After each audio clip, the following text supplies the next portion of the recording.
2 workouts, 200 points, and a final showdown that truly will come down to who wants to win more. Welcome to the Desert City Cool Down. I'm Lauren Khalil for the final day of competition.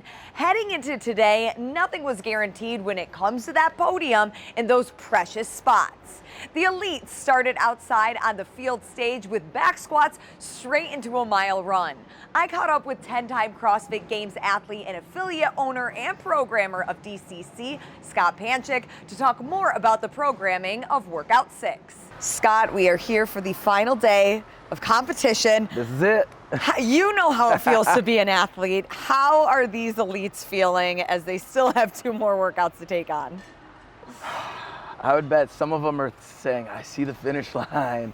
I can't wait to have some pizza after this.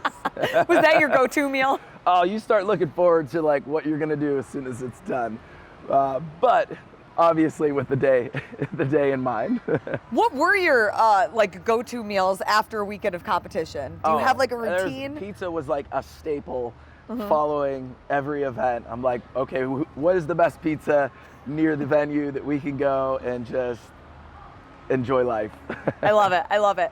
Some athletes might be looking at the start of the day. You talked about it a little bit yesterday, but they accumulative had a mile of running. Yep. Now they're starting the day with back squats and another mile of running. That's right. Why program running twice and with the same amount? Right.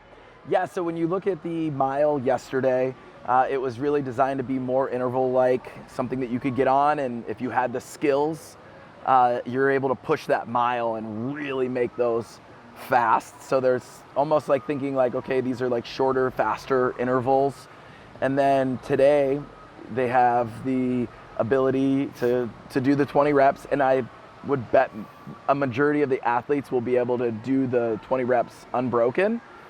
But it's how fast and how detrimental is it to you following that is what I'm excited to see, because you're gonna see some bigger athletes move that barbell fast, it take off, and they maybe get like 5-10 seconds, which on a mile run is a lot of time to earn back.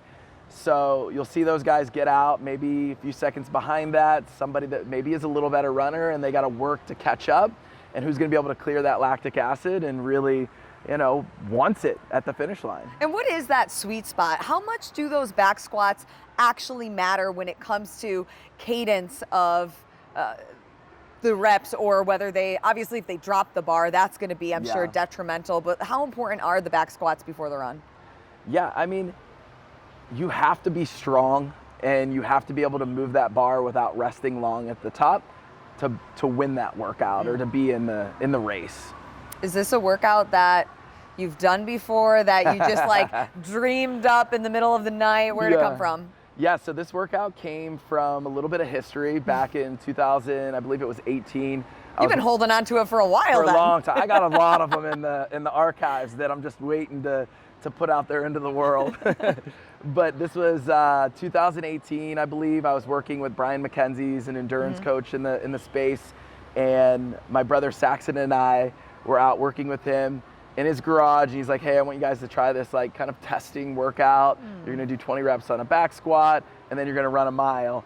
And if we were to run a mile, I wouldn't say this very often, but Saxon would take me in a mile. If we were to do 20 back squats, I feel he would say, you would take me in the 20 back squats. But to put the two together, it was going to be really interesting to see, because I'm gonna get out the door not much ahead of them, and our mile times are like not too far off where every second is gonna count.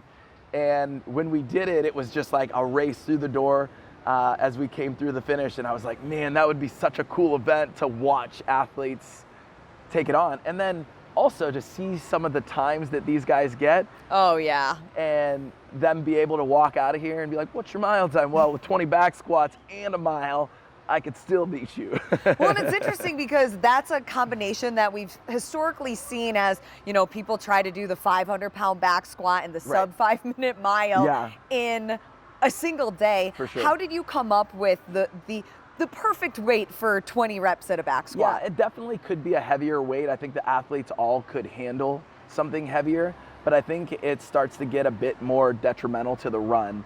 And I wanted it to be a weight that athletes could get into the run relatively quickly and still put up a very fast mile time. If we put the weight at, let's say it's 275 and 185, the athletes, I feel confident, a lot of them would still get it done, and probably not too far off from the time it would take to do the 225, but it would be just so detrimental to the run, where you're gonna see them like really lollipopping for maybe 400 meters to 800 meters.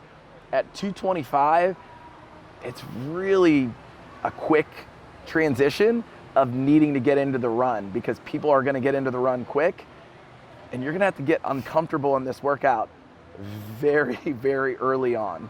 Thanks, Scott. I can't wait to see these athletes get uncomfy. Thanks to you. Yes, absolutely. They'll thank me later.